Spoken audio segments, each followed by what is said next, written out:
Hello everyone and welcome to this special weekday Motor Trade Radio podcast, powered by Motors, the driving force behind multi-site advertising, with Philip Nothard and Curtis Hutchinson, bringing you all the chatter that matters across the franchised and independent dealer sectors.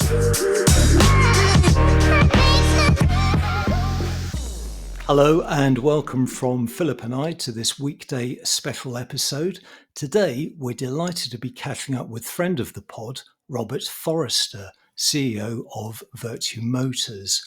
Robert joins us following the publication of the group's full year results for 2023, with the group reporting record revenues closing in on £5 billion.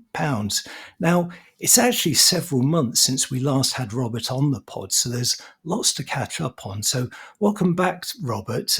How's your June going so far? Because we know that you've been out and about a lot over the last couple of weeks. Yeah, I've hardly been at home, to be honest with you. I'm planning to go home this afternoon, which will be a shock to the family, I think. So, yeah, I've had 4 days away, rounded about, meeting manufacturers, visiting dealerships. Yeah, it's been very good. Lots to do. I suppose they're expecting you, unlike sometimes when you turn up at your dealerships and it's a surprise. Yeah, no, this week has been pre-planned. But as you know, I much prefer it if people don't know I'm coming, because you get a much... especially bank holidays and weekends, yes, you get a much better view of the actual business. But, you know, most of the time, the business is in very good form and the people are working hard, the place is full of customers and everything's in order. I mean, just to give context for the listeners on that, I mean, when we last caught Robert last week, you know, you'd been out at dealerships on the bank holiday Monday. Now, you know, you're saying you're going home to the family. Sure, that went down well, that you were out visiting dealerships on a Monday, bank holiday Monday, but I bet that caught a few people out. Well, it's important, actually, because, well, one, we're asking people to work bank holiday Monday, so part of me thinks, well, if I'm asking people to work, I should be willing to work myself. And actually, I did 10 dealerships in Yorkshire, and, you know, I learnt a lot about, you know, you pick up all kinds of things when you're going around dealerships. Okay, I think the first few dealerships get a bit of a shock, but I think word spreads quite quickly. I can imagine, yeah. The WhatsApps are flying around. But, you know, it is really valuable to actually go and see dealerships. That's a big part of my job, is actually, you know, making sure I understand the people. And I was in Leeds last night. We just launched a new round of General Manager Development Programme. And there were a couple of people in the room I wouldn't have recognised, which actually is not a great thing. So, you know, the group is so big, we've got 7,600 people. It is actually, you know, increasingly difficult to keep, you know, a tab on the rising stars everywhere across the business. But getting into the dealerships obviously helps you do that. Yeah. And it gives you the feel for the business, doesn't it, to be fair, and it keeps people on the toes a little bit as well, which isn't a bad thing, is it? Because you do get this, not complacency is the wrong word, isn't it? But people just don't see some of the detail when they're going in and out on the same day. Yeah, I mean, if some of my operations directors were absolutely overjoyed to receive 16 photographs and a full page of notes on my mobile phone. They had a cracking day. I bet they did, yeah. Yeah, I can imagine. So, I mean, we've got you back on, and I'm conscious that, you know, it's been a while since you announced your financials, but, I mean, we couldn't have a conversation without talking through some of your financials before we get onto some of the other subjects happening within the sector. So, do you want to talk us through some of the, you know, your results up until the end of February that, I mean, Curtis has just alluded to that performance. I mean, what were the key main takeaways from your year's performance? Well, obviously, the business grew quite substantially, aided by the Helston acquisition, which obviously was one of the largest acquisitions we've ever done. But actually, organically, as volumes went up, particularly in the fleet side of the business, then revenues went up to 4.7 billion, which is a big number. We were exceedingly successful in generating cash. Over £50 million of free cash flow. I think that's the third successive year that we've generated over £50 million in free cash flow. And that's after a lot of the CapEx and stuff. So cash generation was excellent. I think we beat the City analysts twice. We beat them in March and at the finals in terms of what the year-end net debt number was going to be. And we had net debt of 54 million, And bear in mind, we've got 300 million of freehold property plus and 160 million pound of used cars with no used car stocking loans. Our financial position is clearly very good. From a trading perspective, it was obviously a little bit more difficult in the second half of the year as used residuals, I'll use the word, it wasn't completely true, crashed. They didn't crash everywhere, but certainly in the premium side of the business, they definitely went down more than I've seen in quite a long while. So that obviously hit used car margin as we liquidated the stock, increased the stock turn, and we were finding, Range Rovers were going down 10% a month. So that hit operating profit and underlying profit, which was down about 3.8%. But I think the business actually performed well in that period, was very focused on generating cash, reducing stock. And I think actually it was quite a creditable performance in what was quite a difficult market, which had, by the time we got to March and the new financial year, stabilised quite nicely. So, used car margins actually in March and April were up year on year. So I think I was quite pleased with the performance, particularly around cash. Never like to see profits going backwards, though we did make, a lot of money really. It was a challenging period, wasn't it? And as you alluded to there, when you're holding some of that premium brand that's moving at such a rate, that's a lot of cash, isn't it, that's shifting in that product? Yeah, the residual values actually from sort of 1st September onwards, the problem wasn't battery electric vehicles, which is an unusual thing, because battery electric vehicles are normally a problem, and actually today are more of a problem than ICE, and that will definitely continue going forward. But we did see, wholesale market seeing a lot more supply coming through. The fleet market and new vehicles was a wash with supply. Motability, general fleet, which meant there was a lot of defleets, which hit the wholesale market, and the actual retail demand for used cars was okay, but it didn't meet that high level of supply for whatever reason, and we could talk about that. But then you clearly saw quite significant reductions in used car values, which I think Cap, pretty well called it each time, if I'm honest. I think that was bang on. And we just had to work our way through it as an industry, get through to January, back end of January, February, and the surplus cleared. We got back to a more normalised market, and we're now in what is temporarily a normalised market, albeit we do have this very, very difficult situation around electric vehicles. And before we you touched on obviously March, April in that comment there, but did you ever, and I know I've asked you, believe, and I know you don't set these targets because you look at growth in terms of just opportunities, but when you set up the business all those years ago, that you'd be talking about 5 billion revenue? Well, David Crane, my COO, always says quite comically that he's very surprised we've got 4.7 billion, and then always states that I'm always slightly disappointed we haven't got more, which is probably right. We actually set out originally, the original PowerPoint deck, which I sort of did over the summer 2006, talked about 65 dealerships and beyond. But I think once you've got the financial capability, and as long as you've got a management team and you've got a good organisation, there's nothing to stop you adding scale.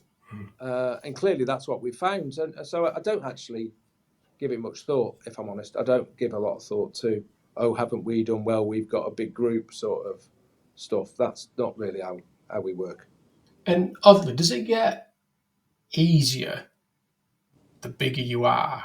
Obviously, there's the onboarding, there's all that complexity, but when you get scale and you get that management structure in and things like this, for you, does it get a little bit, I don't say easy, that's probably the wrong definition, but less stressful? Because in the early days, you'd have been, very much hands-on. You are hands-on now, just talking about visiting the dealerships, but is the pressure different now than it was back in the early days? No, I think it's about the same. Because I don't think human beings, they've got a certain level of stress and pressure they can actually deal with.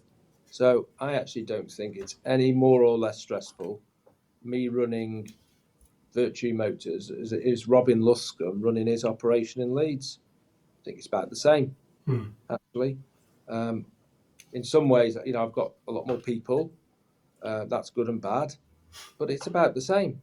It's no real difference. Our business is, set up in a certain way. Robin's is set up in a certain way, and we both care about the business passionately. And I suspect it's quite similar, actually. And you touched on this year and talked about obviously that difficulty last year, but you feel that it's stabilising now in March, April in terms of those margins. How are you? I mean, you've been around the dealerships this week, and as you were saying before, how is this year looking for you at the minute? Well, the trends we saw in March and April were that the new car retail market was down, and clearly it was down again in May. In fact, it was down 12.9%, was it, in May? It was down 10.8%, I think, March and April. We beat the market consistently in terms of March and April. So we were down 2%, so we took quite a lot of share. Motability has clearly been very, very strong for everybody. I can see that coming to an end, that rapid growth. And I think we'll see some interesting things in the Motability market over the next few months, particularly around possibly electric vehicle pricing. Service and after parts, but accident repair centres continue to perform very well, if I'm honest. And fleet generally is very strong. Massive opportunity in fleet. And, fleet is broadly, 60% of the new car market now? Yeah. Which is interesting, isn't it? So I think the market is in an interesting place. And I think we said to the investors, and I hold the view, even though it's a month ago, and I think it's proving to be the case, the electric vehicle zero emission mandate is going to be exceedingly problematic for the industry. Particularly the manufacturers, but there'll be a knock-on impact clearly on retailing. It doesn't make any sense. It is broadly unachievable. Well, it is completely unachievable over the next few years, and it will have severe consequences when reality hits what is a delusional policy. And I think we're starting to see that in terms of curtailment of volumes, cutting back on petrol and diesel supply. There has to be, I haven't fully read the SMMT announcement yesterday, but I quickly glanced at it, and I think it should start to refer to, manufacturers can't keep discounting electric vehicles at the rate they're discounting. I mean, they've invested billions in the factories, billions in the technology, and the British government seems to want them to sell them at a loss, which is really not cricket, is it? So I think we're going to see quite a change in the new car market of potentially a continued reduction in retail, and probably the fleet market will turn as well.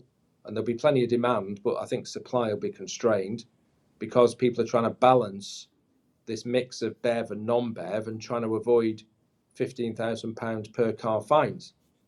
I mean, it is a mystifying policy, really. And I suspect, I don't know, you could argue why are they doing it. I think it will certainly reduce the number of new cars on the road. I think that's certain fact. That's what it'll do. And the upshot of that is we'll be in quite interesting trading conditions whereby new car volumes will be low, fleet volumes will be lower, and probably used car values will be very strong in ICE. And Robert, staying with the ZEV mandate, because as you say, we are seeing some interesting trends that maybe we haven't seen before. And, fleet's taking a 60% market share in the year to date. How much of this do you think is actually being driven by the legislation, by the ZEV mandate? Is that starting to really impact? Everything can be explained by the ZEV mandate. If you don't understand the ZEV mandate, you don't understand the UK car market. Everything starts and finishes with it.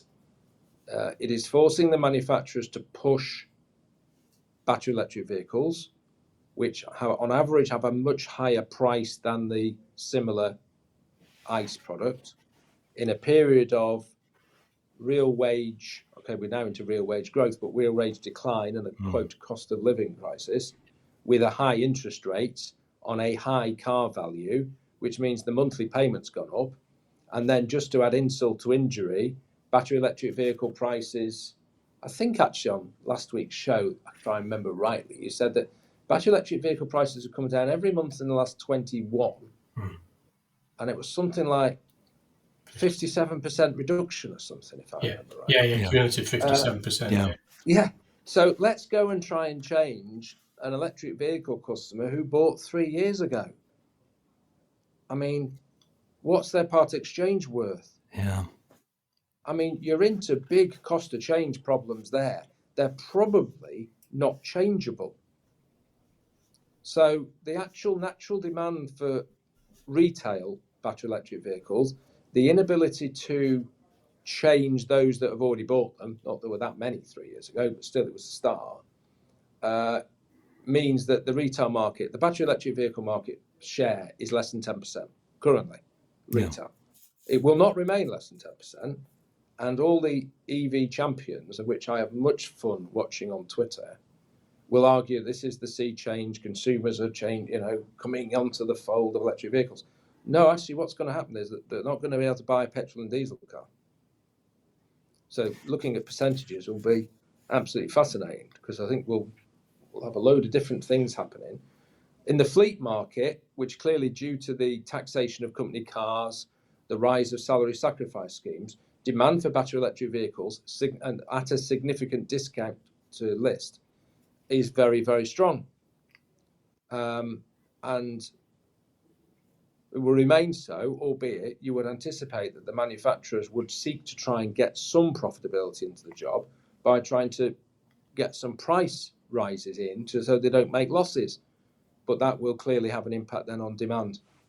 But the fleet companies are going to have to get cars from somewhere. And I think we might get back to that post-COVID situation where manufacturers look globally and go, where are we going to send the cars?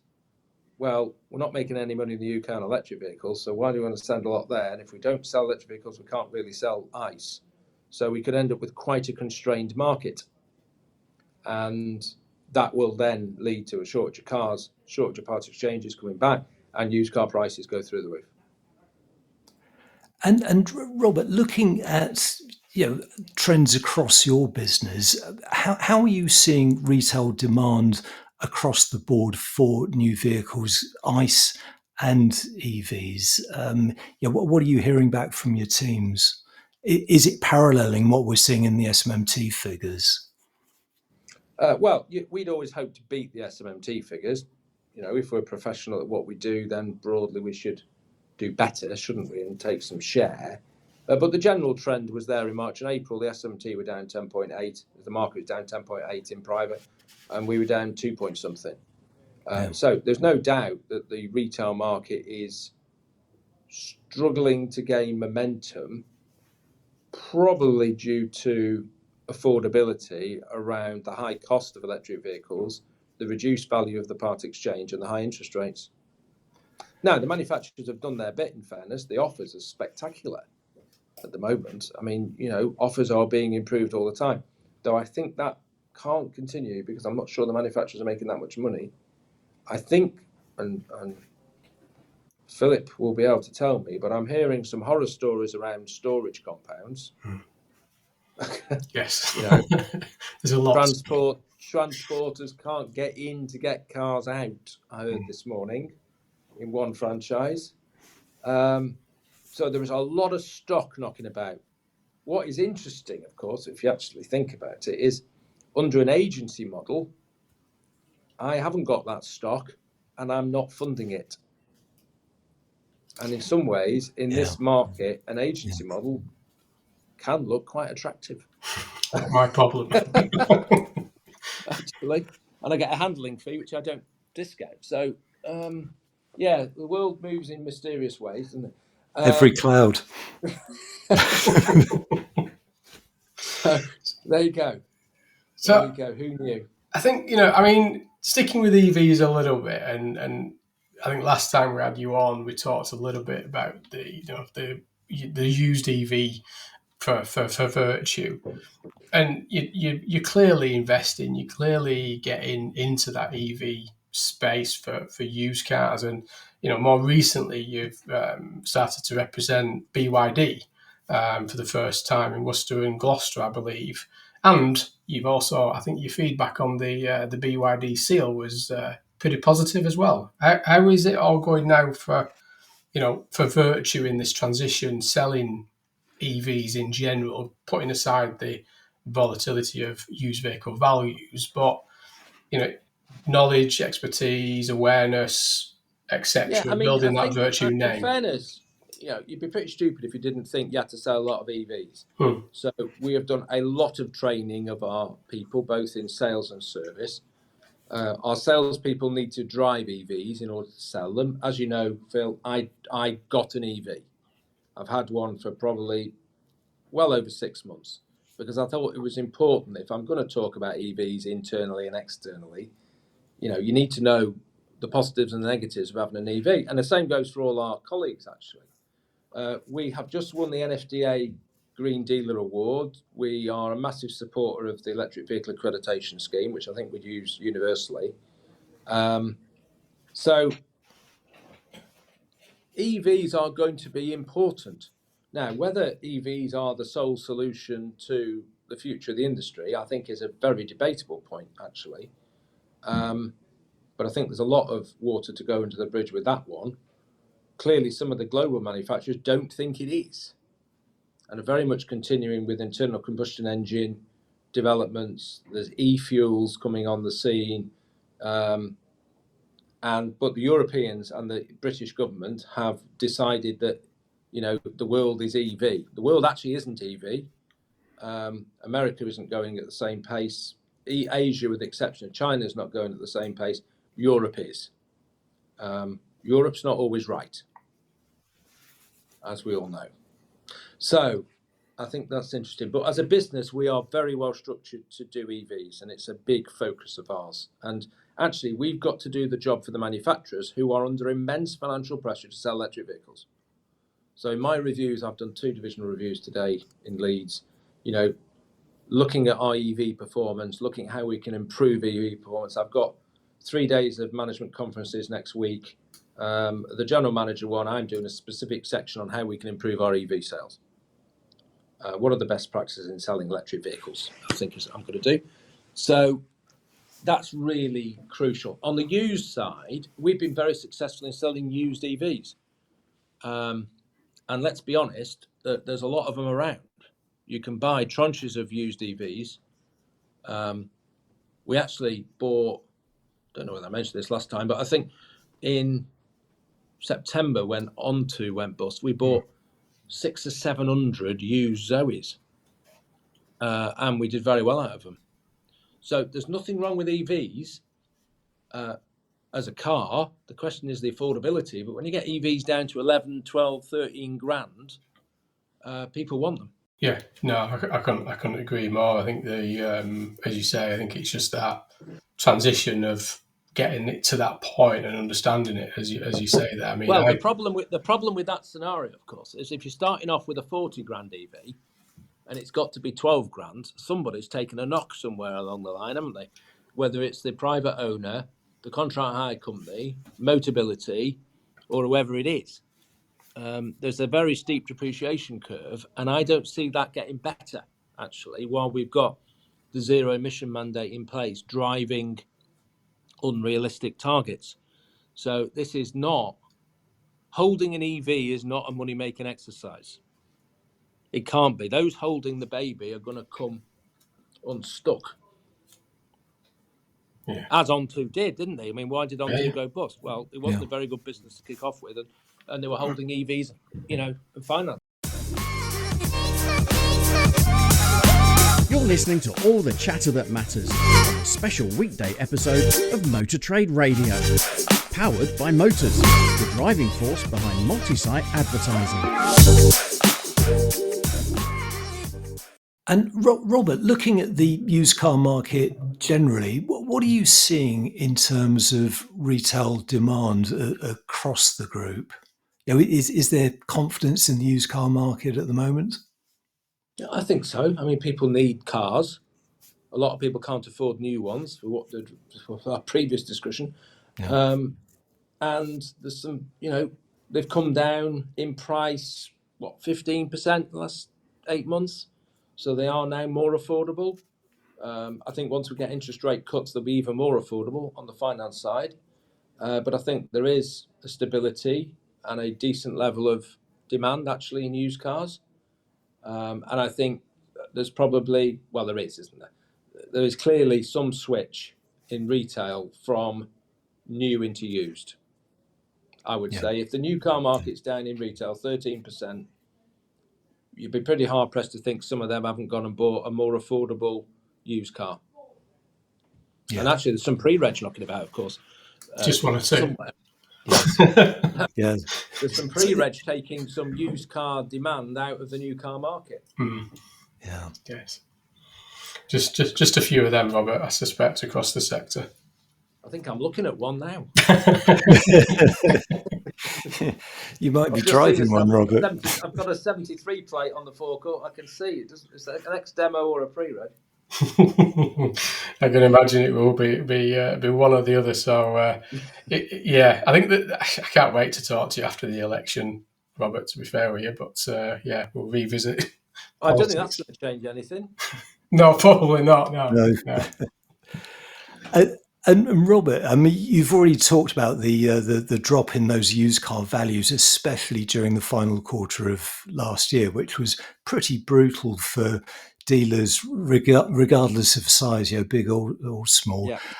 Are you encouraged by some of the cap HPI drops that we're seeing, certainly in April and May, and cap HPI actually making a point of saying that they're seeing some return to some form of seasonal normality? Is that how you see it as well? Not really.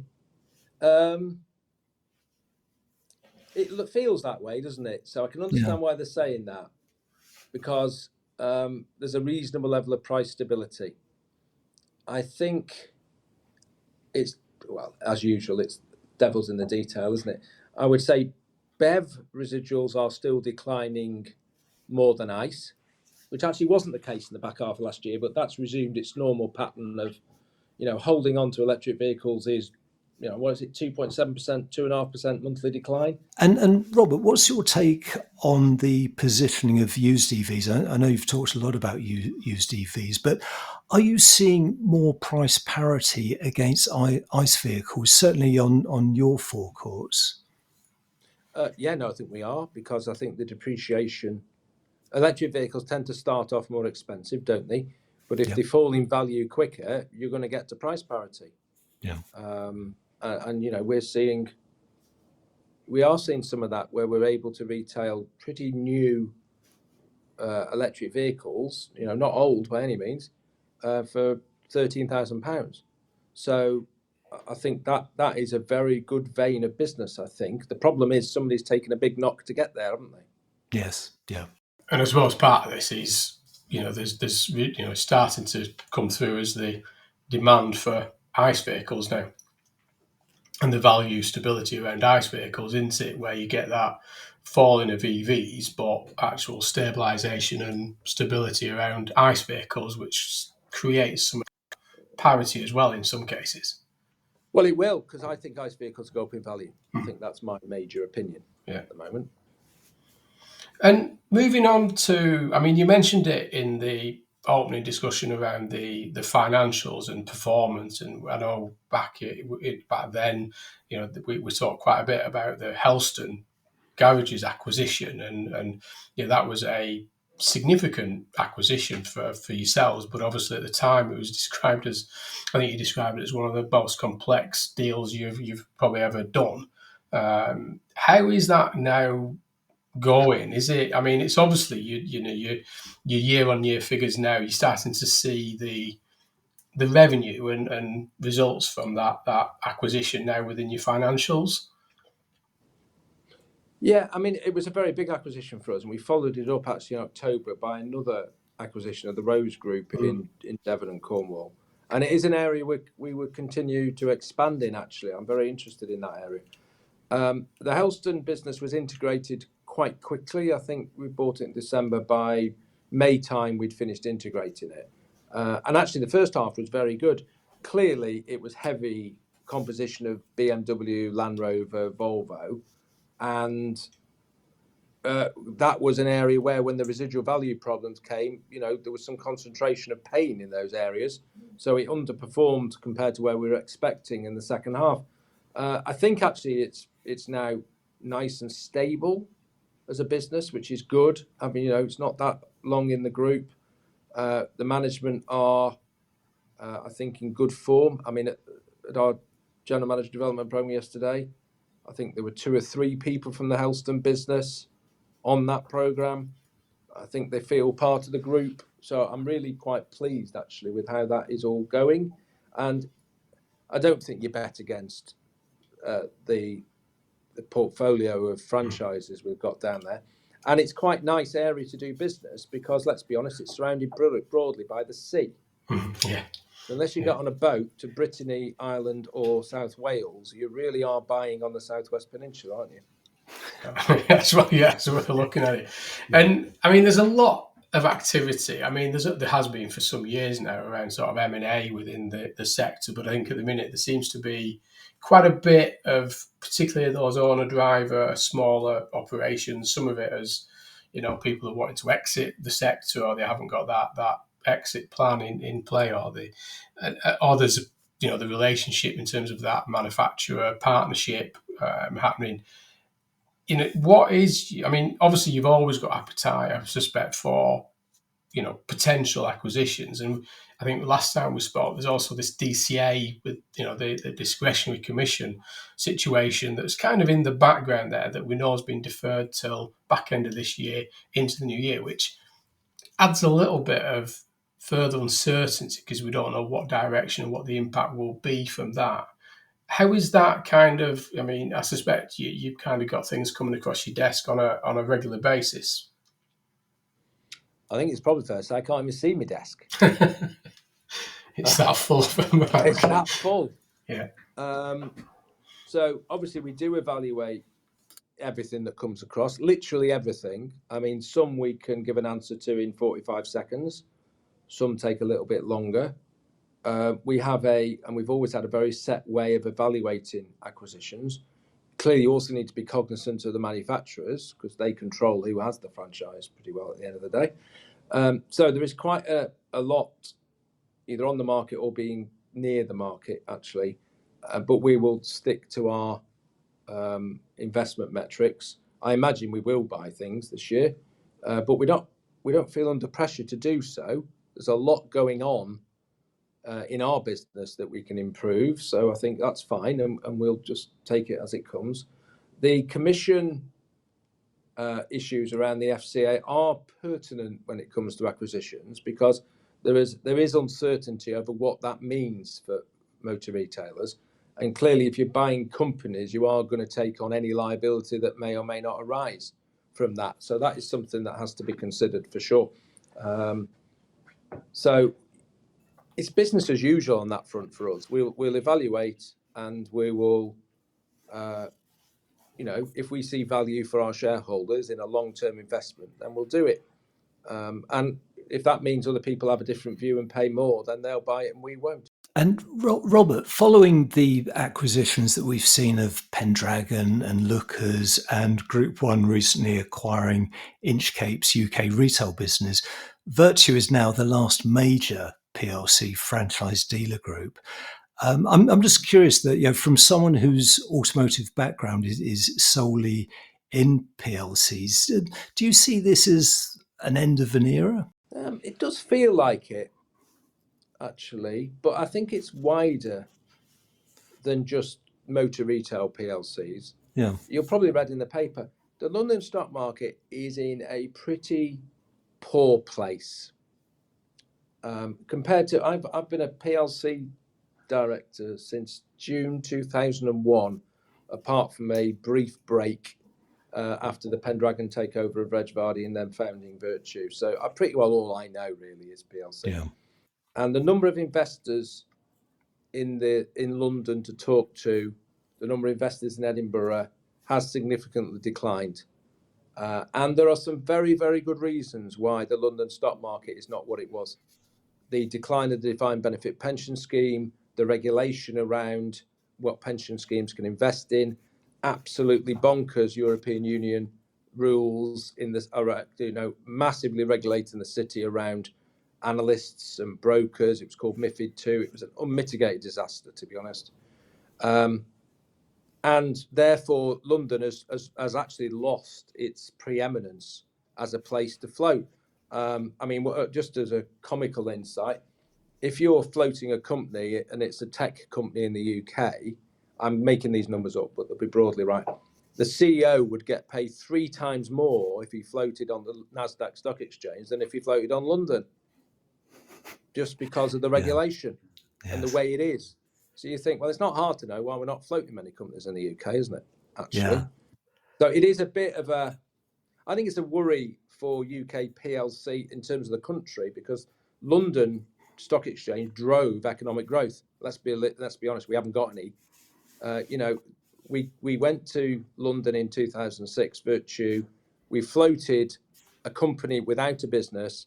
We took £26 million of initial equity on the back of a PowerPoint presentation, and then we grew the business so it now employs 7,600 and is probably the 3rd largest in the industry. That was on the back of the London stock market. Yeah. And could you do that today? Would be a fascinating question.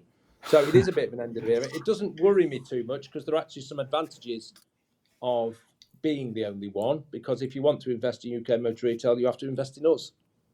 Really? I suppose you could hedge it out with Auto Trader, but there aren't many options, are there? Yeah, I suppose, yes, as you say, you, Auto Trader, and Motorpoint. Caffeines. Motorpoint would be the other one. Yeah. And you won't get much in Caffeines, will you? To be fair, they're the only one, but Yeah, so, I suppose the other downside is it was quite useful when there was a bit of a pack. And if something happened in the industry, somebody else might tell the city first. Whereas now it's down to you. It's down to you to explain this complexity of the ZEV mandate and the DCA impact on franchise resellers and everything else now. Yeah, because I can understand that one. So, just finally, Robert, and you touched on some of this right the way through this chat. Plans for the rest of the year. You're out and about this week in Yorkshire, visiting your dealerships with the management training. Your Helston's now kind of onboarded, and you can see some of the fruits of the pressure and the complexity now in terms of the financials. You've touched on the fact that you might hope you might be looking at acquisitions, but it's again the right business, the right location, the right franchise, etc. that fits with yourself. What are your main priorities now for the remainder of 2024 for the Vertu Motor Group? Big question. One, try and protect the business as much as possible to avoid a cyber attack.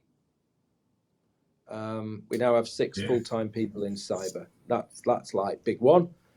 Second, trade as best we can in what could end up being quite uncertain, volatile markets around new cars, to deliver the financial performance we need to, particularly around electric vehicles.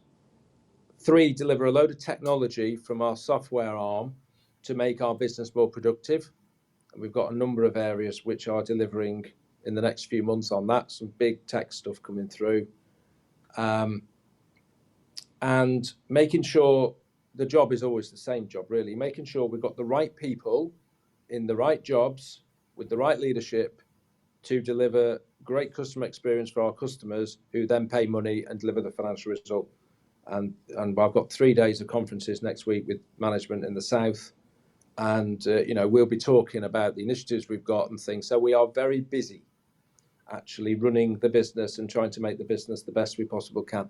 The good thing about our business is we've got stable management, and you very well know, Philip, we've got 3 executive directors, myself, Karen, the CFO, and David Crane, the COO. We've been the same directors since we started the company 17 years ago. So we are really consistent and really stable, and that puts us in actually quite a good position given the sort of changes that have gone on elsewhere. No, I couldn't agree more. I think it's. I think if you look at the last few years of the volatility, the challenges, the headwinds that the sector, and we always talk about resilience of the automotive sector, but throughout, you and your management team, your leadership team, all the way through the business, you've continued to keep that focus on the basics in many ways of what core that you do as an operation, whilst developing and investing in those challenges. And it's quite an interesting point you talk about cyber attacks, because that's kind of becoming a bigger issue. And I suppose the bigger you are, the bigger issue it can be in many ways. But I think it's going to be an interesting time ahead. But I think we'll see what happens around the ZEV mandate. I think that's going to be interesting, and I think you've been vocal recently. It's less about maybe 2024.